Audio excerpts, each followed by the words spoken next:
I used to think being alone was peaceful. Quiet rooms, dim lights, no noise except my own breathing. But one night in Denver, I learned the silence can listen back. This is story number 1, the basement window. I travel a lot for work. Temporary contracts, 3 months here, 6 weeks there. Hotels feel like hospitals. After a while, so when I found a private basement suite on a rental app just outside Denver, it seemed perfect, quiet, affordable, tucked behind an old brick house surrounded by pine trees. The photos looked normal. A small living area, desk, kitchenette, 1 bedroom, and that single high window near the ceiling that the ad called a source of natural light. The host, Renee, texted me a warm welcome message before I arrived. I'm out of town this weekend, but the basement's all yours. Enjoy the quiet. That line stuck with me later. Enjoy the quiet. The moment I stepped inside, I noticed the temperature drop. The air smelled like wet concrete and something faintly metallic. Old plumbing, maybe. Still, the place looked fine. Simple furniture, folded towels, clean sheets. The window above the bed barely reached my shoulders. Outside was just dirt, stones, and a sliver of sky. The first night felt normal, until las 12:17 a.m. Tap, tap, tap, tap. 3 knocks. Sharp, slow, perfectly spaced. They came from the window. I remember sitting up, waiting for it to repeat. It didn't. The sound wasn't echoing. It came from just inches away. I told myself it was pipes, wind, maybe pebbles hitting the glass. But when I checked outside the next morning, there were no trees, no loose stones. The dirt below the window was smooth, except for something small pressed into it. A footprint. Barefoot. Too small to be mine. When I brushed it with my shoe, it disappeared into the dust. I texted Renee. Hey, just confirming. No one else stays downstairs, right? She replied quickly. Of course not, just you. Don't worry about the noises, old house quirks. Old house quirks. Right. The next night, it wasn't knocking, it was breathing. Soft, even steady, like someone asleep on the other side of the wall. When I turned on the light, it stopped, turned its off. It started again. I stood under that window, flashlight in hand. Nothing.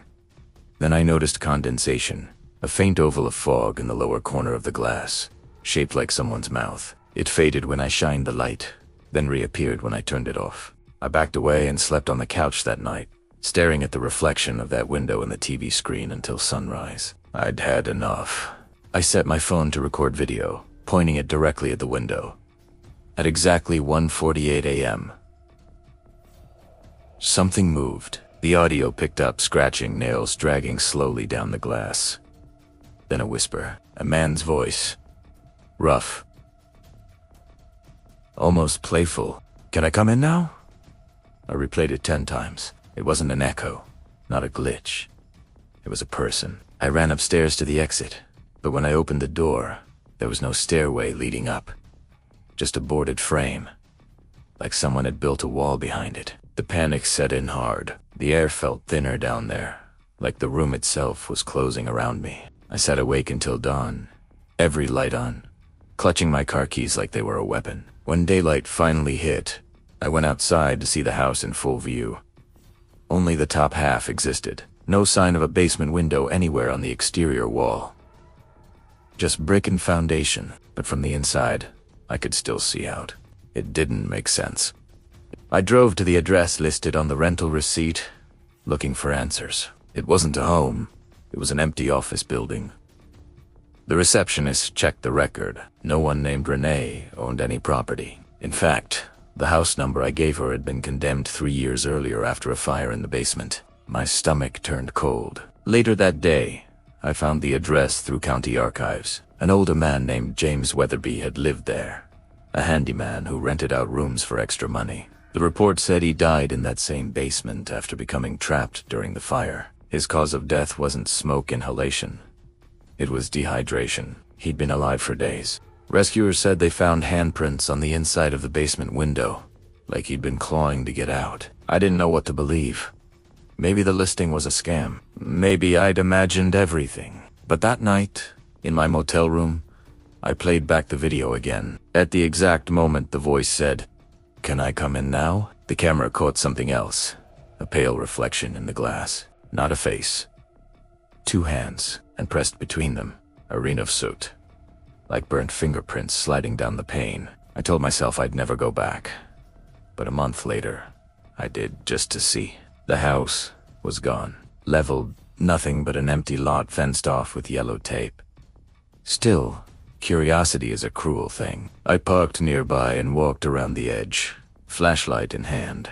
The ground was uneven, soft, recently dug. And there, half buried under dirt, was a window frame. The same one. Its glass was shattered inward, blackened around the edges like it had burned from the inside out. I crouched closer. The soil around it was still damp. 10 primeras a W. 3 small indentations pressed into the mud. Tap. Tap. Tap. That same pattern. Before I could react, my phone buzzed. Unknown number. A text. "Thanks for visiting, guest." I dropped the phone and ran. When I looked back, the screen lit up again, flashing the name from the old listing. Renee Basement Host. That number had been disconnected weeks ago. Some houses remember. The walls, the windows, the air. They keep what happened. I used to think fear came from being trapped with something you couldn't see. But na, ikno. The real horror is when it knows you saw it too.